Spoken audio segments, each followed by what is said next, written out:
Inside Angling, the Catch and Release series, is proudly powered by Yamaha, lured and landed by Rapala, and driven by Halfway Toyota.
Anyone who's experienced the magic of a sunrise here, or had the pleasure of traversing the mighty African waterway that is the Zambezi River, will understand why we get back there as often as humanly possible. The Barotse Tiger Camp is remote, even by Zambezi standards, which is what makes the fishing so good. Part of the package is a private charter to the dusty town of Lukulu and the smiling welcome of the Lozi children, who clearly meet very few strangers.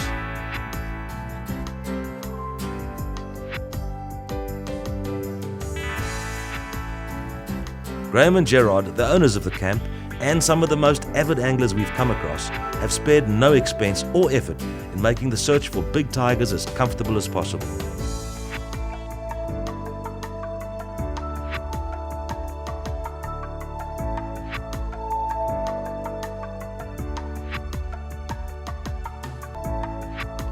The tents are spread along the riverbank in the shade of large trees, and lush lawns add to the colonial ambience.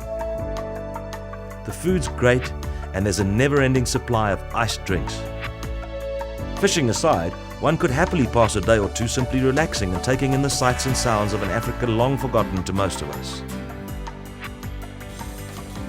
The fully kitted boats are probably the best we've ever fished off. Given all this, Tomo couldn't wait to get on the water with his old mate Jerry to tackle some of the renowned Barotse tigers. We had an absolutely fantastic day's fishing yesterday. We tried the drop shot, and Jerry was using F-set spoons. The drop shot certainly held its own, and it was very, very exciting to me to get those big tigers out on drop shot, first time trying.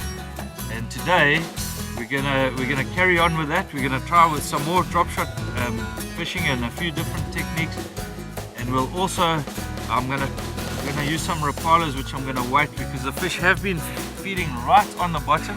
But certainly the size of the tiger fish at Barotse Tiger Camp where we're fishing today is just outrageous. I mean, I've fished the Zambezi many times in many different parts of the Zambezi, and Jerry, you found the motherlode, bro.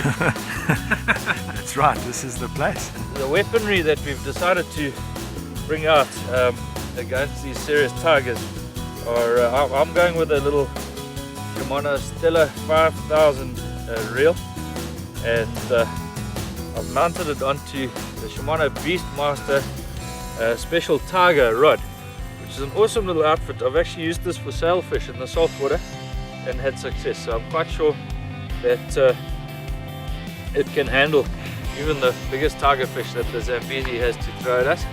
And Jerry's gone a different route. Jerry, I see you've gone the multiplier route today. Yep. You've got a Shimano Calcutta and a Jimmy Houston bait casting rod, which is also a Shimano product. We're using braid. I've got 30-pound Power Pro braid on. Jerry, you've gone the Suffix braid route, and you're a bit stronger, eh? 40-pound. 40-pound, yeah. On. Right. Oh, a nice fish straight away. Not such a big fish, but not so big, but still open nice. the batting. Nice way to start open the batting, eh? Well done, Jerry. Thanks, Tomo. On the scorecard. And, the fish feels nice and warm in my hands. The water's obviously a lot warmer than the air is. But look at that typical tiger fish, all the colours on the fins, and of course the most distinctive thing about these fish are those teeth. Look at that serious set of dentistry on that boy. You would not want to get your finger in there, believe me. Fantastic, sleek, freshwater game fish. Africa's very own freshwater game fish. These fish are not found on any other continent than Africa. So anyone who wants to catch one has got to come and do it here. And the Zambezi River is world headquarters for these fantastic biting freshwater fish. Off you go. Gone in a flash. Nice thing about this part of the Zambezi is that there are not too many crocodiles here. So you can put your hand over the side and wash it. And the chance of getting eaten are slenderer than on other parts of the river.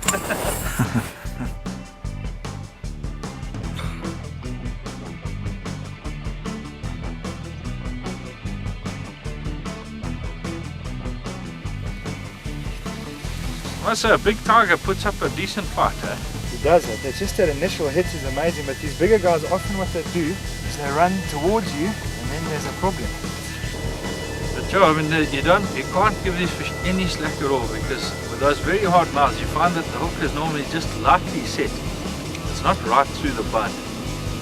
And as long as there's tension on the line, it stays in place. But, oh well, that's alright. It's nice to have a different species. A big bobble. Under his butt. It was a matter of time before we got a big catfish. We've been bumping our lures right on the bottom, and that's where these guys generally feed. Wow, look at that big, healthy Zambezi catfish. Well done, Jerry, and he certainly gave you a good pull, eh? You thought you had a good tiger on there. But you see with these little barbels of his, these whiskers, they use these down in the depths, in the dark water, to pick up vibrations and to sense fish moving. He's a good specimen. What does he weigh then, Tomo? 14 pounds on the nose.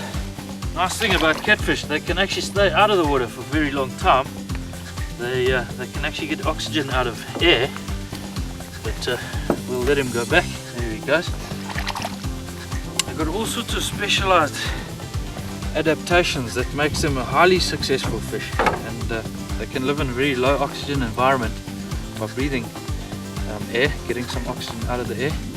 And they can also bury themselves in mud during the dry season when a wet area dries up, and next time there's rain and it gets wet again, they come out and populate that pan again. So interesting fish, catfish.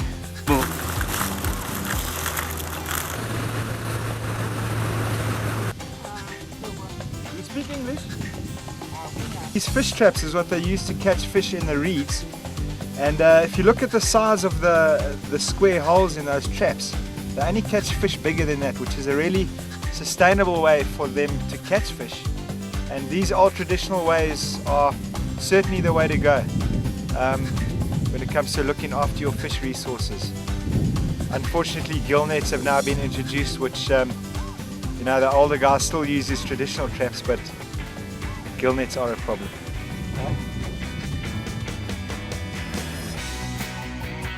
This thing comes off. Oh.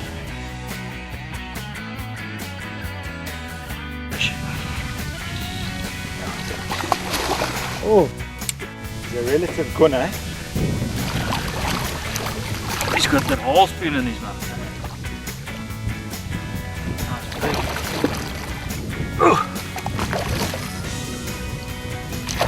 Lovely, nice big heavy fish. Just on 13 pounds. Another fantastic Barotse tiger fish. But I think, as opposed to jaws, this one could be called gums. If you have a nice close-up, just take a close-up of that old mouth. Sort of thing you'd find in a fish old age home, eh? Magnificent fish.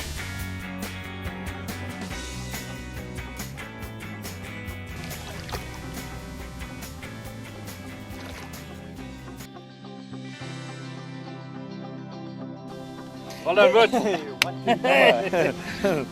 The floodplain's flat for many kilometers around the river, and then as the water levels drop, the water starts to push back into the channel.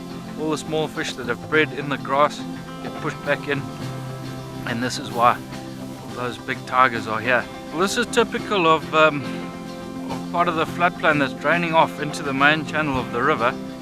As you can see, there's water flowing out of the grass and it's come down a little channel.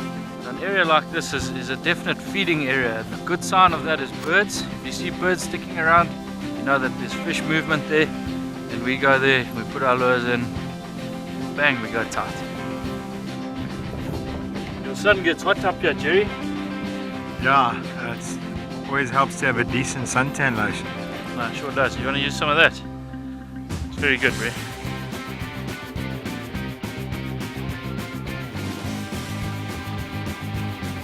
Just bumping it along the bottom once again. Literally right on the bottom. Very, very slow retrieve. It's a very energetic fish, this one.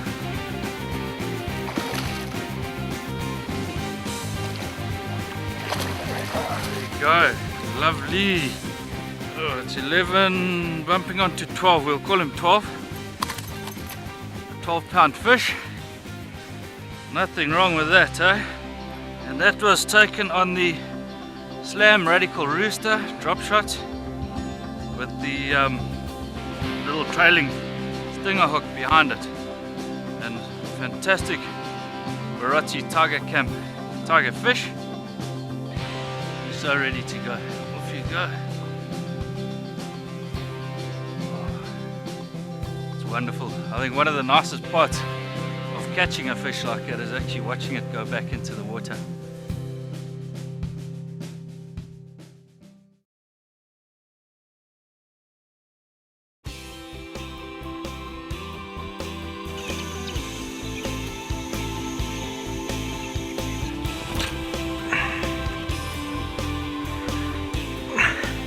Yes.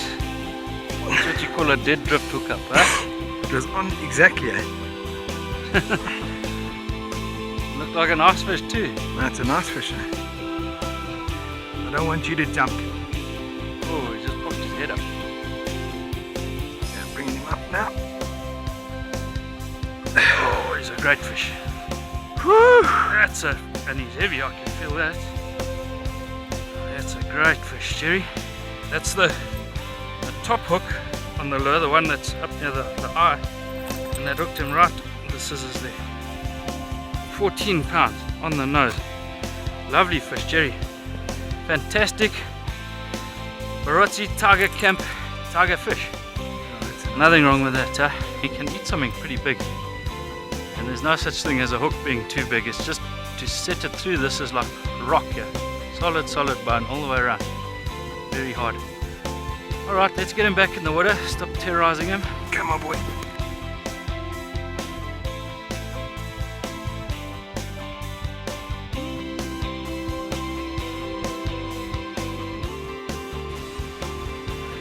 Oh, decent fish too.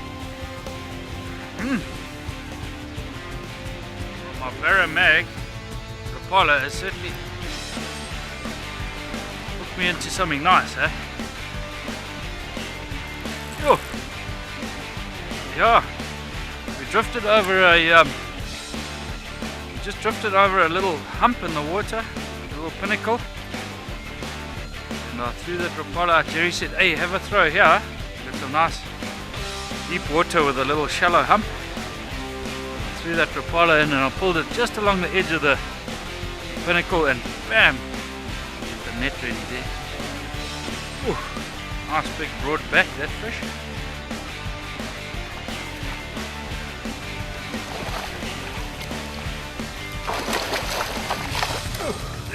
What a magnificent fish. You might need that. I think I will, eh?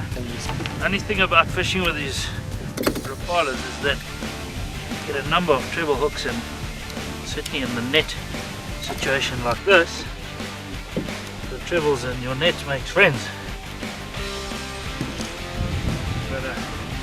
Another 14-pound Barotse Floodplain Zambezi tigerfish. Man, it's a mean looking creature. That's all I can say. Incredibly mean looking creature. Teeth like that, the most amazing colors. I mean, those dark stripes and those blood red edges on the tail and orange fins. Just a magnificent fish. And we're the only continent to be able to boast this fantastic freshwater game fish. And you won't find sizes like this just anywhere in the Zambezi River. But you come all the way up here to the Barotse floodplains, then you will. I think let's just get this guy back in the water. Been out long enough. Fantastic fish. Thanks for the great fight. Mwah! I wouldn't do that lightheartedly without a bugger grip in its mouth. Right. Very stoked to use that Rapala and get a fish first time up. And I'm actually not going to keep using it because I worry about those two treble hooks damaging the fish. But I just wanted to be sure that that lure would work, and it worked like a shot. I haven't even been using it for more than 5-10 minutes, and one strike, one big fish. So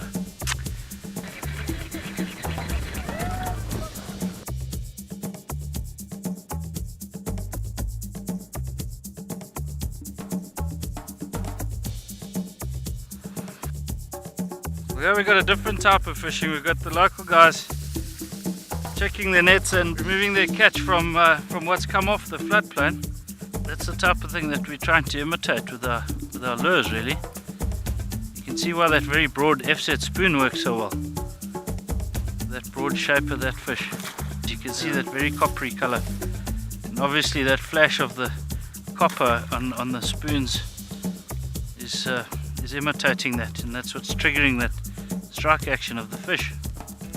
So what you got, your rack full of small fish which have been caught in the net, and they've been smoked and dried, and the bigger fish have been split down the middle and opened up so that the flesh can get properly dried and doesn't go rotten.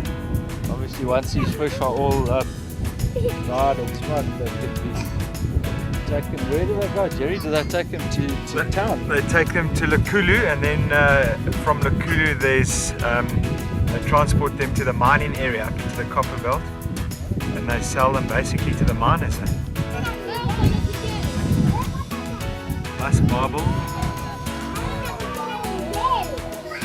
The nets can't stay in the strong current, so they're not putting the nets into the main part of the river. These are all in the backwaters. And as these lands around here, these very, very flat areas flood, and when the flood recedes, there's lots of pools and little lakes and plays that are left with fish trapped in them, and this is where the bulk of these fish are being netted.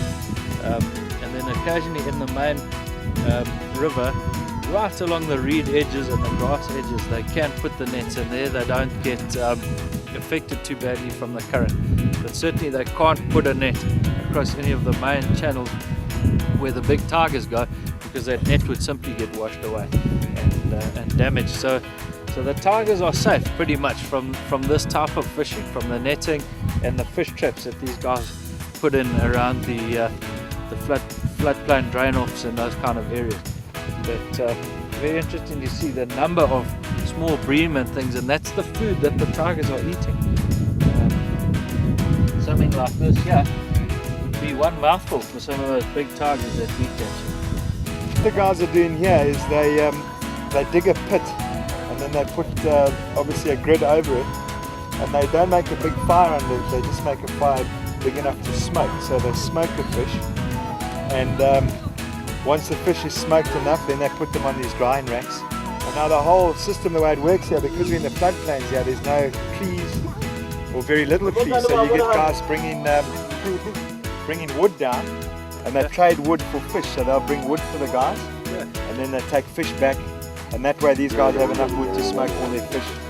So everything here is a whole barter system. But yeah, and this is the way these guys live. You know, it's the only source of income is the fish they catch. Awesome. Just eat it like this, huh?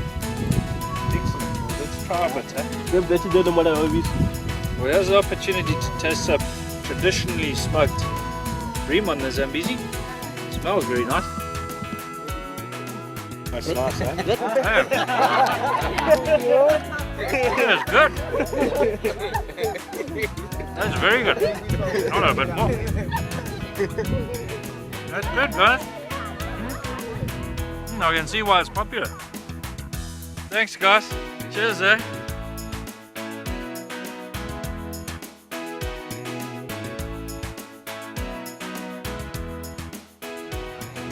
Bye-bye. Bye-bye.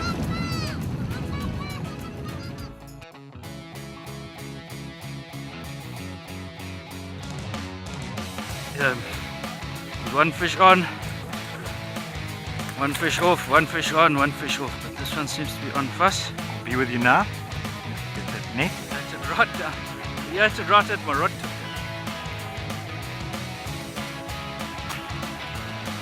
I was doing a different sort of retrieve. I was going a slow bump and then 3-4 fast twitches and then slow bumps.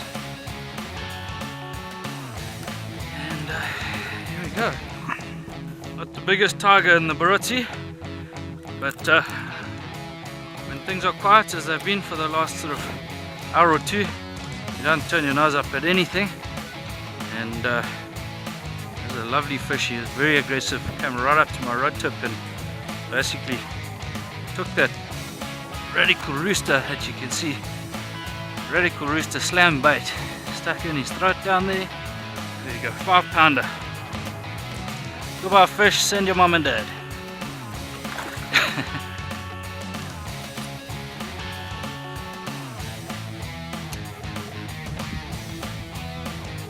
As we went over the drop off, one twitch and on. I think it's a nemwe.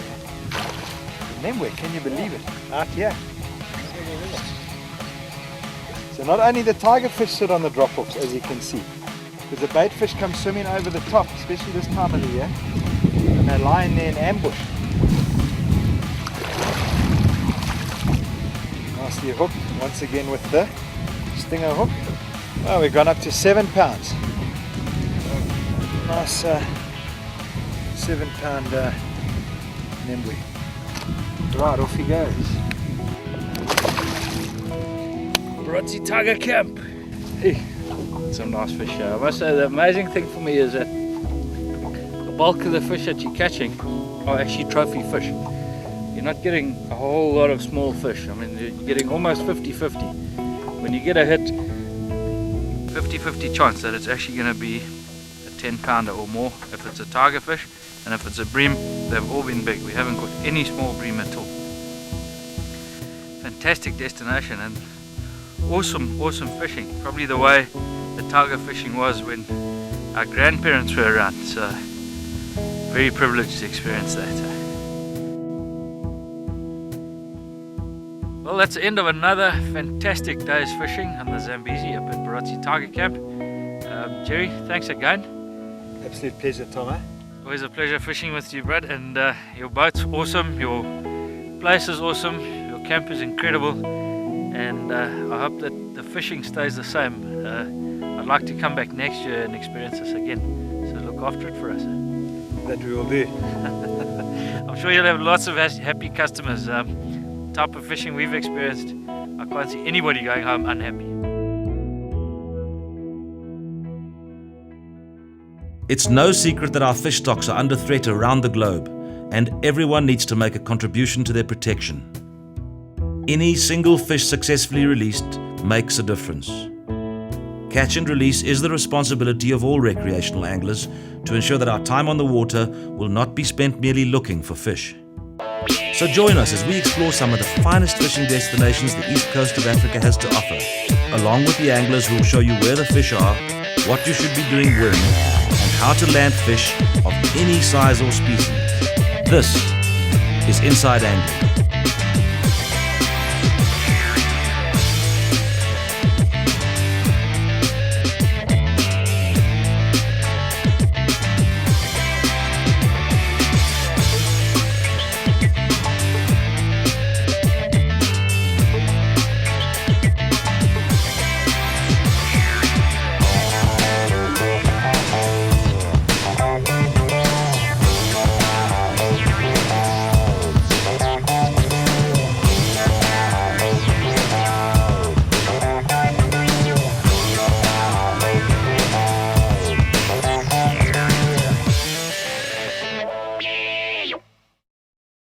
Inside Angling, the catch and release series, was proudly powered by Yamaha, lured and landed by Rapala, and driven by Halfway Toyota.